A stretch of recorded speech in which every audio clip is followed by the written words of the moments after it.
a professor of political science at Northeastern University, and I'm also affiliated with the Public Policy School. So I am a political scientist, and within political science, there's a subfield called international relations. And within international relations, there is even more narrowly international security. And within international security, what I really focus on is terrorism, broadly understood. So we're talking about anything to do with terrorism or counterterrorism, insurgency, counterinsurgency, civil war, social protest, basically any situation where you have some sort of a non-state actor, be it a large organization like Islamic State or the African National Congress or Hamas or Hezbollah, that uses violence for some sort of a presumed political goal, or alternatively uses pressure tactics short of violence, like direct action, for example, the Sea Shepherds trying to pressure Japanese vessels into abandoning whaling. So I'm interested in asymmetric relations between non-state actors, including not just larger organizations, but even lone wolf attackers. That's been an increasingly big issue, especially in the United States and Europe, who are basically agitating for some sort of a presumed political agenda, whether it's an Islamist goal or communist or right-wing extremist. And so these are the sorts of issues that I'm most interested in.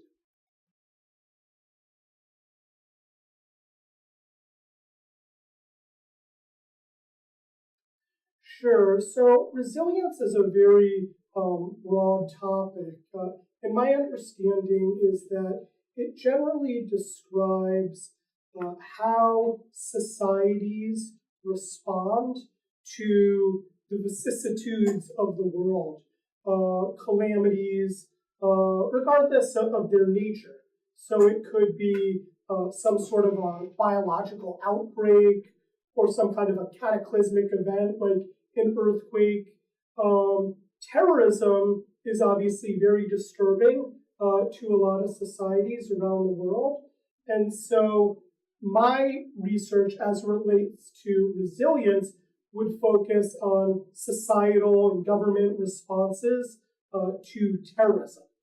And it's rather surprising, but when I first got into this topic, I found out that actually there was very little research on how governments respond to terrorism. And my main sort of empirical finding has been that when countries are attacked by terrorism, they're very, very unlikely to become more politically accommodating.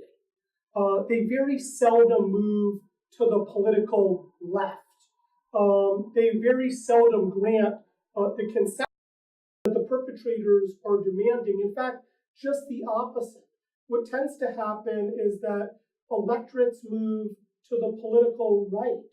More hardlined politicians get empowered. And there tends to be a rally round the flag effect, strengthening the hand of the executive and ultimately leading not to concessions, but to a more hawkish government response, often a military response. Sort of a good salient example would be the 9/11 attacks. Osama bin Laden said that the attacks were intended to coerce the United States to withdraw from the Persian Gulf. And yet, what did the U.S. do? We did the exact opposite. After going into Afghanistan, we occupied Iraq. And so our forces there increased by 15-fold. And so rather than making the concessions, we went on the offensive. And so a lot of my work focuses on what are the consequences of terrorism, especially what are the political effects. And this raises all sorts of questions beyond just the political outcome of terrorism. It raises even more fundamental questions about why terrorists do what they do. If it turns out that in the face of terrorism, governments do not actually become more politically conciliatory, that they tend to go on the offensive, then this raises real questions about the very definition of terrorism. Is it really a political act? Is the goal really to pressure governments to comply when, in the vast majority of cases, we do the political opposite?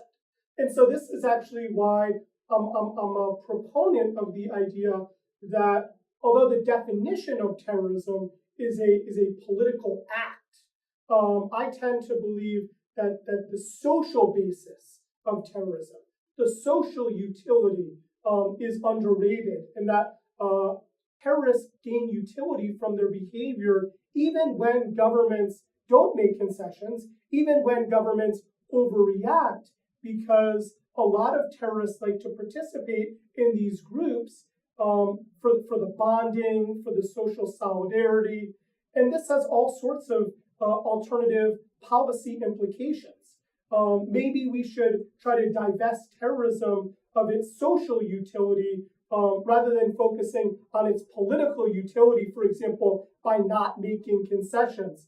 Maybe it makes more sense to try to infiltrate groups and to try to tear apart the social bonds undergirding this sort of behavior.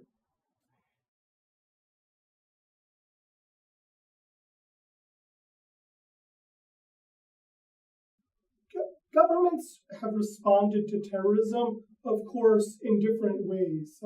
Some countries have really gone ballistic. They've really overreacted to terrorism, and other countries have been much, much more restrained. An interesting example was the Shinrikyo sarin gas attack on the subway in Japan in the 1990s. What's interesting about this case is that the Japanese actually didn't overreact, considering you had a terrorist group, a very strong terrorist group, using weapons of mass destruction. It wasn't Japan who overreacted, it was actually the United States. And there was basically a flurry of opinion in the United States that the world had been confronted with a new type of terrorist actor, one that wasn't afraid to get its hands on weapons of mass destruction and to deploy them against soft targets and civilians. And I actually think it was this sort of thinking which influenced the Bush administration right after 9/11 to respond so forcefully, arguably to overreact by going into Iraq. And so it's important to point out that although countries do tend to take counterterrorism very seriously and to go on the offensive against terrorists, there is substantial variation between countries.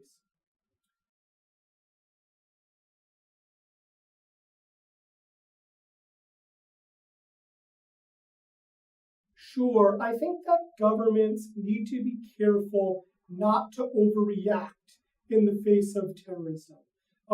John Mueller, a political scientist out of Ohio State, has done some really excellent research showing that the direct physical costs of terrorism are often much smaller than the consequences that governments impose on themselves through overreaction. And that it's important to keep terrorism in context and compare its direct physical effects to other maladies which are much more prevalent and much more lethal.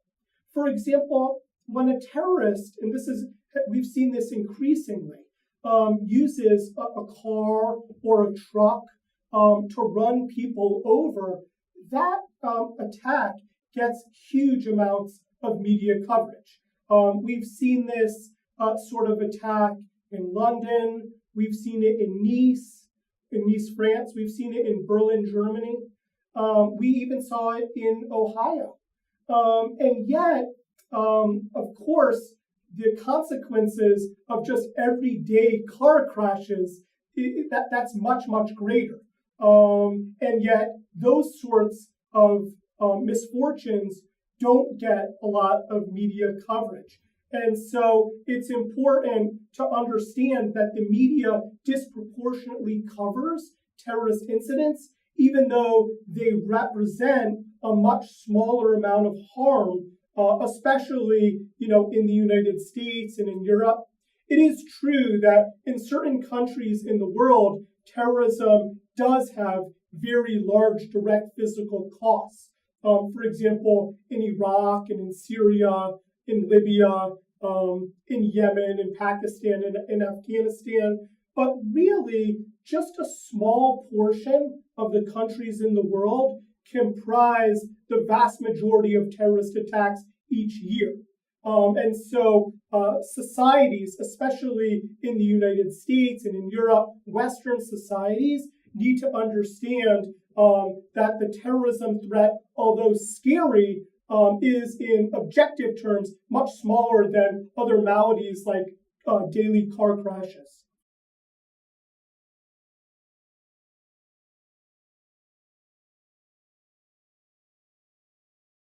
Terrorism is not an existential threat to Western countries unless they make it so by overreacting. I can only really think of a handful of countries where the direct physical costs of terrorism are really, really genuinely threatening to large sections of the population. For example, in Nigeria, these tend to be places that are not just suffering from terrorist campaigns, certainly not the lone wolf actor, but are really suffering from a full-blown civil war, which is arguably something different than terrorism altogether. When you ask officials in the US government what kind of terrorism keeps them up at night, they most likely say the lone wolf actor. And the reason why they're worried about the lone wolf actor is because in the United States, we don't have, terrorist groups running through the streets. So when there is an attack in the United States, it's typically a lone wolf. For example, Timothy McVeigh. Or it's a small cell, like the Tsarnaev brothers during the Boston Marathon bombings.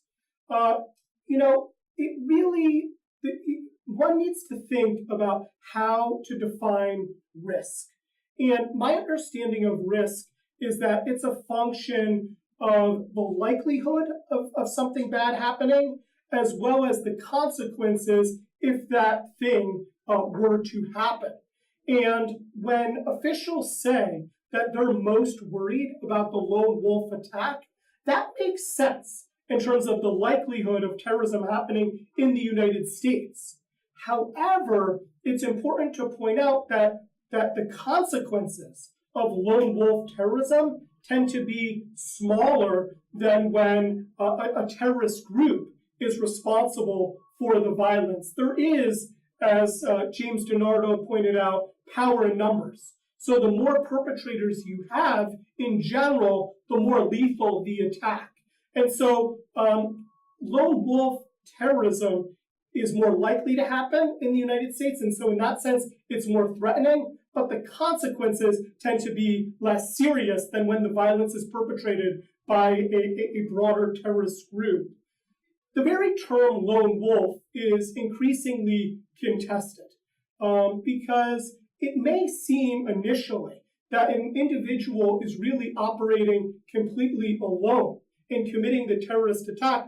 But when you look closer, it generally turns out that he was in communication with other radicals, with other extremists.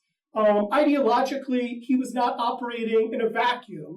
Very often it turns out that he radicalized online by looking at propaganda, say, by Al-Qaeda or Islamic State, and sometimes was even in direct communications online with other terrorists. And so it's the term is very contested.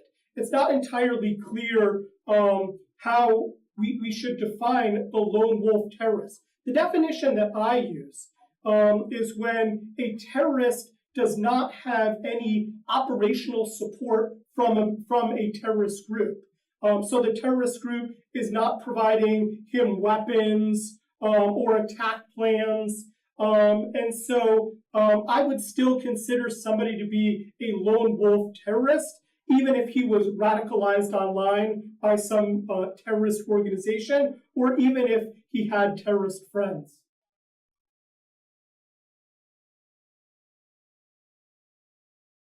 One of the fascinating things about studying terrorism is that the nature of the threat is constantly evolving. For example, the ascension of Islamic State is absolutely unprecedented. This is a terrorist group that amassed weaponry that we have not seen non-state actors possess, largely by successfully taking on governments, like in Iraq, the capture of 1,400 Humvees in Mosul. So in terms of its weapons, that's unprecedented. In terms of the number of foreign fighters that this group was able to attract, Islamic State, to join up with its caliphate in Iraq and in Syria, successfully appealed to tens of thousands of Muslims all over the world. The number of countries that these foreign fighters came from is, probably 100 countries. This was a group unprecedented in its use of social media. The number of Islamic State sympathizers and members who had Twitter accounts. The level of violence by this group, its sheer brutality, its revenues, its ability to take advantage of the land and to get the oil and to sneak it out and to sell it, its smuggling of antiquities, its hostage taking. So its revenue sources were very robust. And so Islamic State, really since 2014, is an example of how quickly the terrorist landscape can evolve. And yet, a lot of this that I'm describing is in past tense, because although Islamic State ascended very quickly, starting around 2014, it's now getting crushed. A large anti-Islamic State military coalition was successfully formed, especially after the terrorist Jihadi John chopped off the American journalist James Foley's head in Syria and then bragged about it. And then President Obama went before the American public and talked about the importance of expanding and intensifying the anti-Islamic State military coalition. And really, since then, Islamic State has systematically been attrited. And we've seen that more and more beginning around 2016. And so now, fortunately, the group's revenues are way down. Its territorial holdings are much smaller. This is a group that's on the very much on the defensive. It appears that it's about to lose its two main strongholds in Iraq and in Syria, in Mosul and Raqqa. Revenues are way down. Foreign fighters are no longer coming to join up with the caliphate. Indeed, the idea of the caliphate is dead. And so we're seeing a very abrupt change in the terrorist landscape, both with the rise of Islamic State and also with its recent demise. And as Islamic State gets crushed as an organization, its fighters are going elsewhere. And so the leadership is telling the people who would be foreign fighters coming to the caliphate not to make that journey, that it's too dangerous, and that the leadership would actually prefer for them to commit attacks locally. And so that's why you see this paradox, where on the one hand, the organization of Islamic State is getting weaker, but on the other hand, the terrorist violence may seem more scary to more people because it's more likely to happen in our backyard. Just yesterday, the local Boston press contacted me about whether the Boston Marathon, which is going to happen in the next couple of weeks, was again under threat as it was in 2013, given the fact that we're making all sorts of gains against Islamic State in Iraq and in Syria. And basically, I said the same sort of thing, that even though the organization is getting attrited, we very much need to be on the lookout because terrorists are being asked to attack locally. And furthermore, many of these fighters who were based in the caliphate are returning home.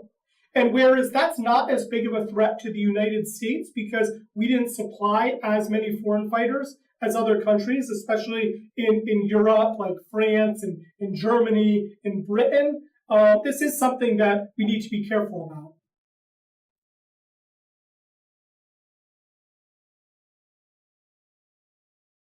I very much do like to try to get in the heads of terrorists. And I like to assume, as many political scientists do, that essentially we're dealing with rational actors. And if terrorists are rational actors, then by definition, this implies that they exhibit some signs of learning. And I have actually seen cases of terrorist learning in all sorts of different ways. For example, Osama bin Laden would learn after 9/11 that blowing up civilians actually carries a substantial political risk.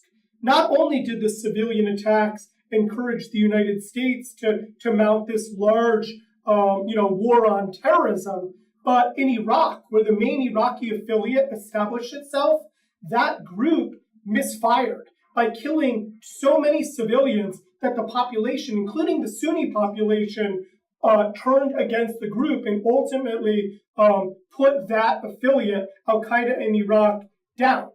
And so when we went into Osama bin Laden's compound, we found letters of his written to other important jihadis, basically warning them not to just engage in this indiscriminate violence because it has the effect of backfiring on the group and delegitimizing it, even locally among its Muslim support base. So that's an interesting case of terrorist learning. Another example comes from the research of Professor Todd Sandler.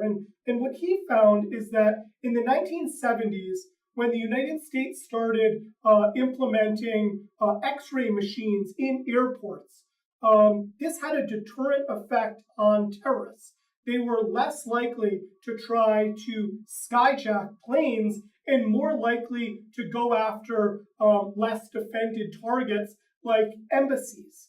And so I do think that this assumption of terrorist rationality is useful for counterterrorism purposes because we can predict what terrorists will do based on the observable consequences of their behavior. And so I think that knowing this, governments can affect the tactical choices that terrorists make.